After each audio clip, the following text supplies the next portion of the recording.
आपको सबको नमस्कार। कैसे हैं आप सब लोग? मुझे भी कोरोना हो गया था और लगभग 7-8 दिन में होम आइसोलेशन में रहा। आप सबकी खूब दुआएं मिली, आपका खूब आशीर्वाद मिला, आपकी सबकी शुभकामनाएं आ रही थी, उसके लिए आप सबका बहुत बहुत शुक्रिया, तहे दिल से शुक्रिया।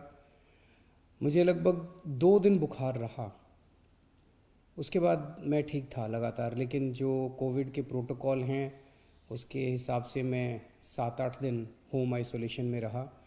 अब मैं वापस आप सबकी सेवा में हाजिर हूँ। आप सब लोगों की शुभकामनाओं के लिए बहुत बहुत शुक्रिया। लेकिन दिल्ली में जो कोरोना की रफ्तार बहुत ज़्यादा तेज़ी से बढ़ रही है, उसको लेके मैं हमेशा से चिंतित था।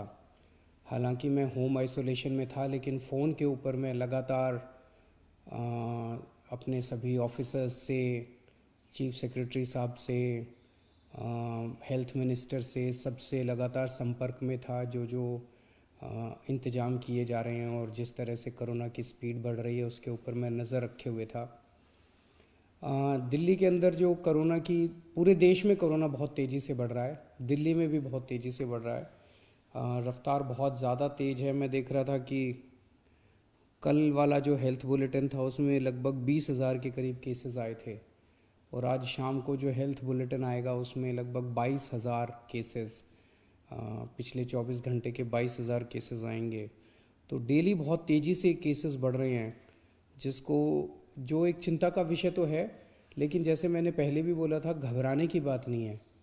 जब मैं बोल रहा हूँ घबराने की बात नहीं है, तो मैं सारा डेटा एनालाइज करके बोल रहा हूँ। पिछली जो वेव आई थी अप्रैल मई में, उसमें 7 मई को इतने ही डेली केसेस आते थे, 20,000 के करीब। जैसे अभी 20,000 केसेस आए, कल 20,000 cases per day daily cases आए। 7 मई को भी 20,000 केसेस आए थे पिछली वेव में, लेकिन 7 मई को 341 मौतें हुई थी। 341 मौतें। लेकिन कल जब 20,000 केसेस आए हैं तो 7 मौत हुई हैं।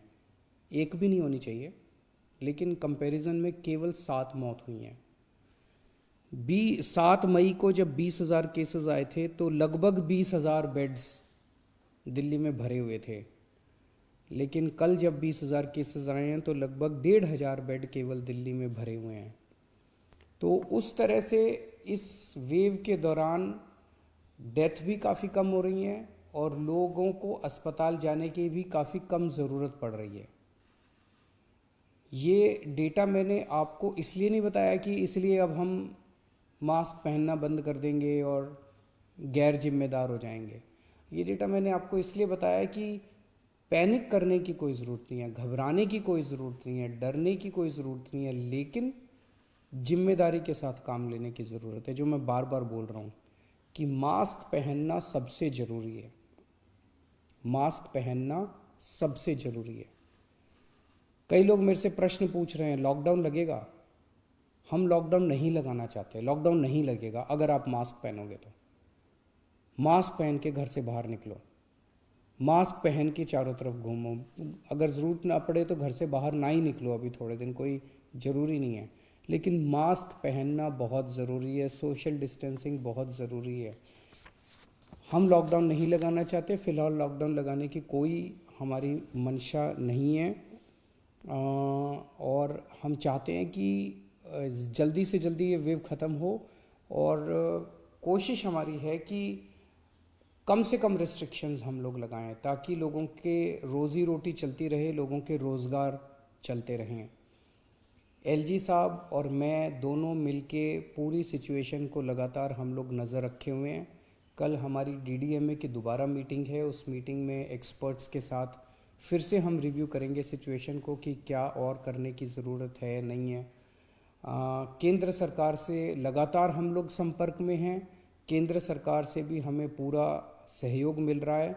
तो सब लोग मिलके, मैं, एलजी साहब, हमारे सारे ऑफिसर्स, केंद्र सरकार, सब लोग मिलके सिचुएशन के ऊपर नज़र रखे हुए हैं और सिचुएशन को कंट्रोल किए हुए हैं।